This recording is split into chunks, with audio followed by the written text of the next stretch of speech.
I couldn't go through with it. I failed. And I'm proud of that. Because I knew a kid once, 5 years old maybe. His parents had friends over for fika. He got an idea. He wanted to serve them coffee. But the coffee was hot. The cups were in the top cabinet, and he had never done anything like that before. He hesitated, but he felt brave. So he grabbed a chair, climbed onto the kitchen bench, reached for a cup. Then he grabbed the coffee jug. It was heavy. He fumbled, burned his hand. But he kept going. After all, he was in the middle of a heroic deed, on a mission. With mug number 1 filled to the brim, he made his way towards the living room. He could hear his parents and their guests having a good time. With a smile of excitement on his lips, he enters the room with the same confidence Spider-Man would bring to a crime scene.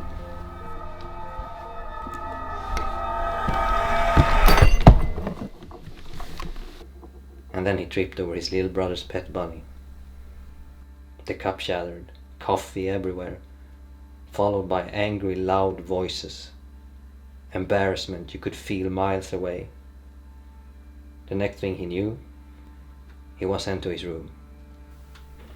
Punished. For spilled coffee and the broken cup. The courage, the good intentions, the determination, the initiative. Unnoticed. What did he learn that day?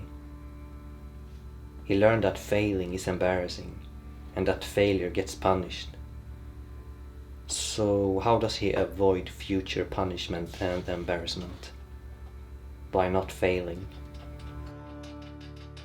And what's the best way to not fail? To not try at all.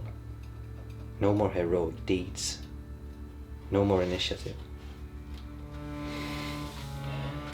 But what if he hadn't been punished that day? What if instead he was met with, "Are you okay? Were you going to serve us coffee? That was really thoughtful of you. Did you do all of this by yourself?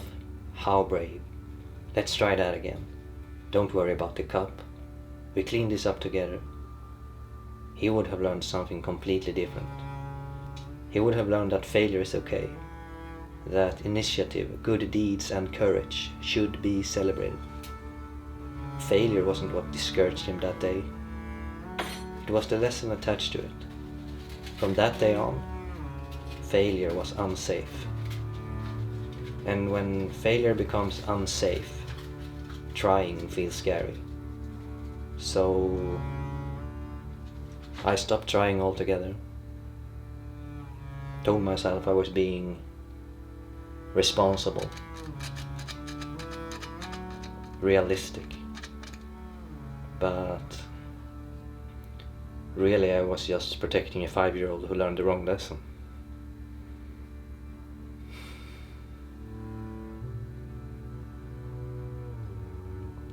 Failure wasn't what discouraged me.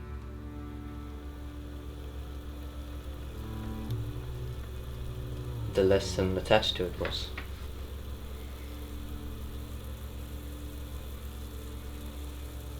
Failure isn't the problem.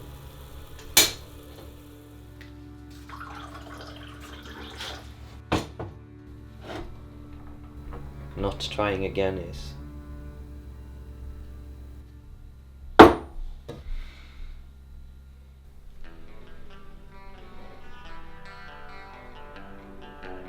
Go break some cups.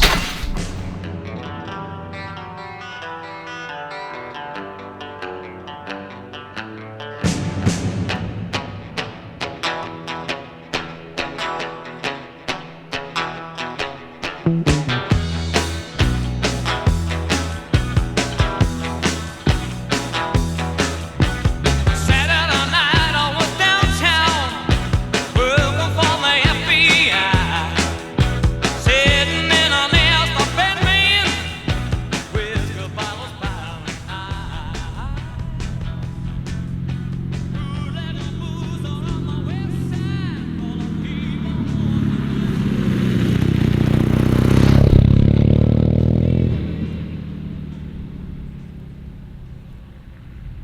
I failed to create 28 short films in 28 days.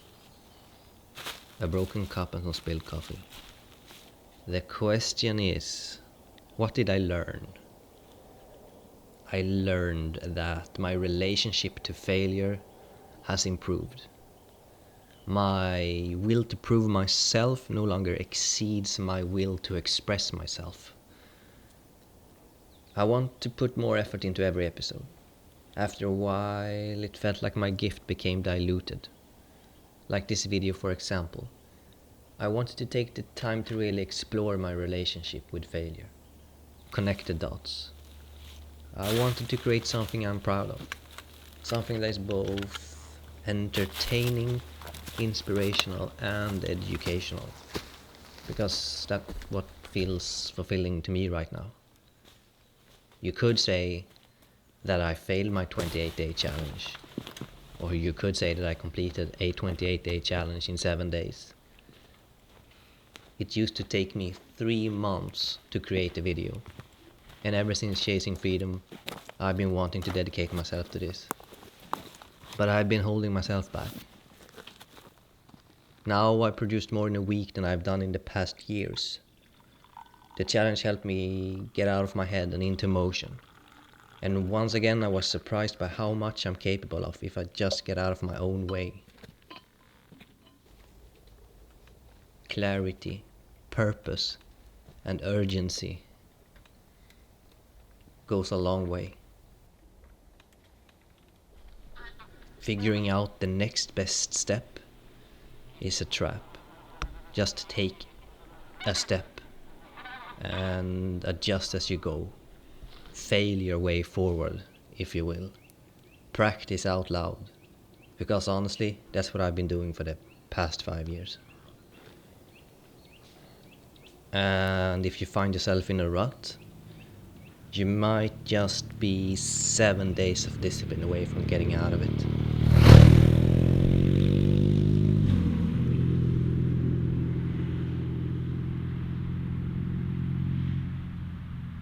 What is failure really? And what if it's been holding you back without you even knowing it? There's a really interesting fact about tennis player Roger Federer. He won just 54% of the points he played. That means he lost almost half of them. And still became one of the greatest players of all time. You can lose nearly half the time and still win overall.